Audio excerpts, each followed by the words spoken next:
অনেক অনেক স্বাগত জানাই। তো বন্ধুরা চলে এসেছি আবার একটা নতুন ব্লগের সাথে। আর আজকে হচ্ছে শুভ বিপত্তারিণী পুজো, তাই সকলকে জানাচ্ছি অনেক অনেক শুভেচ্ছা।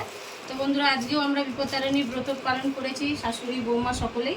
তো এখন আমরা রেডি হয়ে গেছে, আর এই যে পুজো সব ডালা সাজানো হয়ে গেছে, এখানে ফুল মিষ্টি ফল আর এইটা যে মা বিপত্তারিণীর সুতো ধাগা, এটা নিয়ে এখন আমরা সব মন্দিরে চলে যাব পুজো দিতে।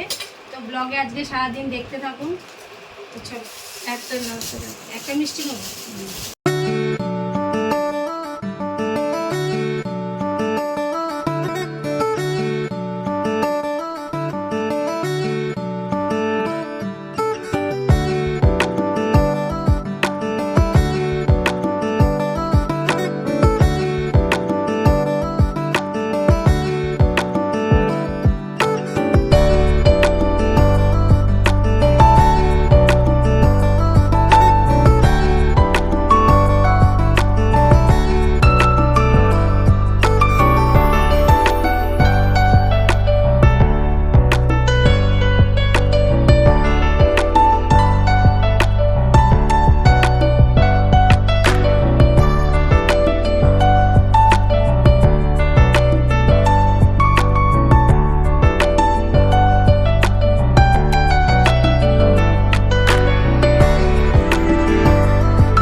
এই ব্রত পালনে সুখ শান্তি পুত্র পুত্রী এবং দীর্ঘায়ু কামনা করা হয়। ব্রতকথা, বিদর্ভে দেশে এক রাজা ছিলেন, তার রানী খুব ভক্তিমতী ও স্বামী ভক্তি পরায়ণা। রানী নিষ্ঠা সহকারে মা বিপত্তারিণী ব্রত করলেন।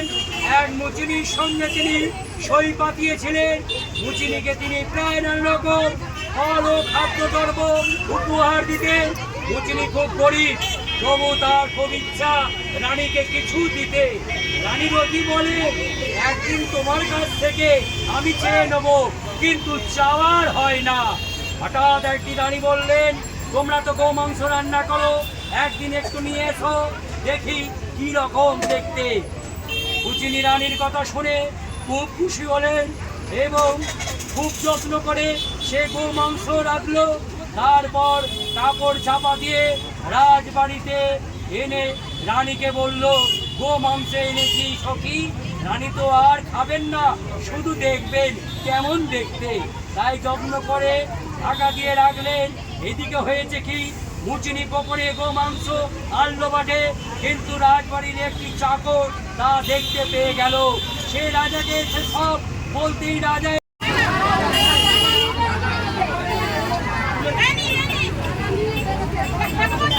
দুটো বের করেন, একটা আমার আর একটা আমার, বড় বড় থেকে বের করেন।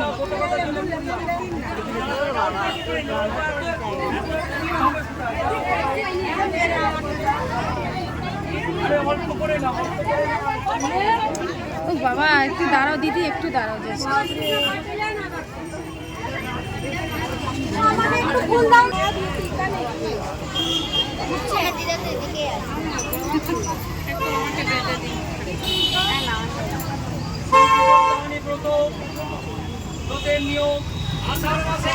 টিপ দিয়ে দেবেন না ঠাকুরমশাই, টিপ দেবেন না। তো বন্ধুরা পুজো করে আমরা সকলে সব বাড়ি ফিরে চলে এসেছি, শাশুড়ি বৌমা, এবং বাড়িতে এসেই আগে তাড়াতাড়ি করে আমি আগে পুজো দেবো বন্ধুরা।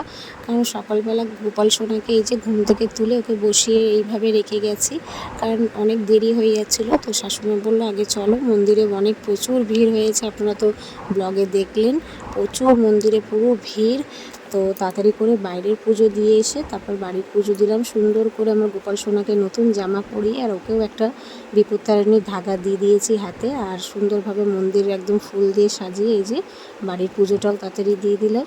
তারপর এসে এখন চলে যাবো।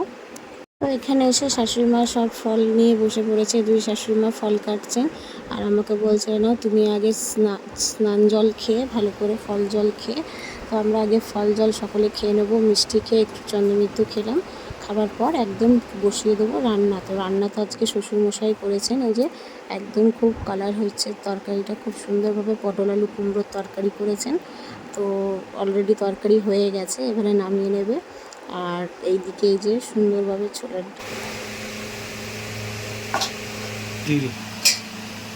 আমাদের ফল প্রসাদ খেয়ে আর আমরা এখন বসে পড়েছি লুচি বানাতে, কারণ আজকে বিপত্তারিণী উপোসে করে আমরা সকলে ভাত খাবো না, সব লুচি খাওয়া হবে। পটল আলু কুমড়ো দিয়ে তরকারি, ছোলার ডাল আর লুচি।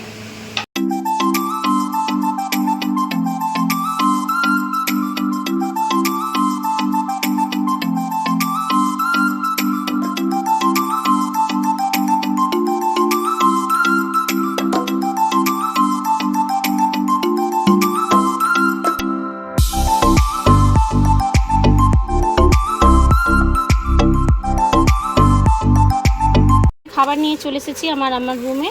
আর এখানে শাশুড়িমা আমার জন্য লুচি দিয়ে দিয়েছে, পটল আলু কুমড়োর তরকারি আর ছোলার ডাল। সবটাই আজকে আমি কিছু রান্নাবান্না করি। আজকে বাড়িতে কি কি রান্না হয়েছে সবটাই আপনাদেরকে দেখালাম। আর শাশুড়িমা আমাকে খাবারও দিয়ে দিয়েছে, আমি নিয়ে আমার রুমে চলে এসেছি। তো এখন আমি প্রথমত কাপড় চেঞ্জ করব। ভীষণ গরম লাগছে আজকে বন্ধুরা, আর খুব গরমও পড়েছে, আর উপোস করে খুব ক্লান্ত হয়ে যায় শরীরটা। তো অলরেডি অনেক লেট হয়ে গেছে, তো সকলে ওই ঘরে খেতে বসে গেছে। ওর বাবাও খেয়ে নিয়েছে, আমার ছেলেও খেয়ে নিয়েছে, আর বড় ছেলে তো স্কুলে গেছে।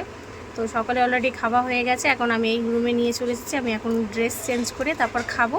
তো খাওয়া দাওয়া করে নিই, আপনাদের সঙ্গে ফিরে আসবো আবার কিছুক্ষণ পর। ভিডিওটির সঙ্গে থাকো বন্ধুরা। তখন দেখছিলেন আমি লুচি খাচ্ছিলাম। তো দুপুরে খাওয়া দাওয়া হয়ে যাওয়ার পর, দুপুর বলতে প্রায় অনেকই লেট হয়ে গেছে এই বছর আমাদের। তো প্রত্যেক বছর এইভাবে পুজো দিয়ে এসে মন্দির থেকে তারপর আমাদের রান্নাবান্না স্টার্ট হয়। তো দুপুরে খাওয়া দাওয়ার পর আমি একটু ঘুমিয়ে পড়েছিলাম, আর ঘুম থেকে আমি এই কিছুক্ষণ আগে উঠলাম। দেখতেই পাচ্ছেন আমার চোখ মুখের এই অবস্থা। তো যাই হোক, রাত্রে যেহেতু আমি এডিটের কাজ করি বলে ভীষণ আমার সন্ধ্যাবেলার দিকে বন্ধুরা ঘুম পায়। আর আমি সারাদিন একদম ব্লগিংয়ে কোনো রকম এডিট করতে পারি না, আর এডিট না করলে আপনাদের কাছে কোনো রকম ভিডিও পৌঁছাবে না।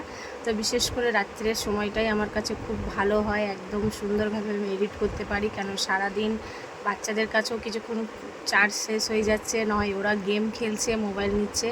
তো যাই হোক, অনেক কথা হলো। রাত সন্ধ্যাবেলার পর আপনাদের সঙ্গে আর কোনো ভিডিও শেয়ার করা হয়নি। তো আমি কিছুক্ষণ আগে ঘুম থেকে উঠলাম, উঠে এখন ছেলেকে যাই হোক কিছুক্ষণ একটু আমি হোমওয়ার্ক করাবো। তো আজকের এই সারাদিনে বিপত্তারিণী ব্লগটা আপনাদের কীরকম লাগলো প্লিজ কমেন্টে জানাবেন। আর ভালো লাগলে লাইক কমেন্ট শেয়ার এবং সাবস্ক্রাইব করে পাশে থাকবেন। আবার দেখা হবে একটা নতুন ব্লগ ভিডিওর সাথে। টাটা।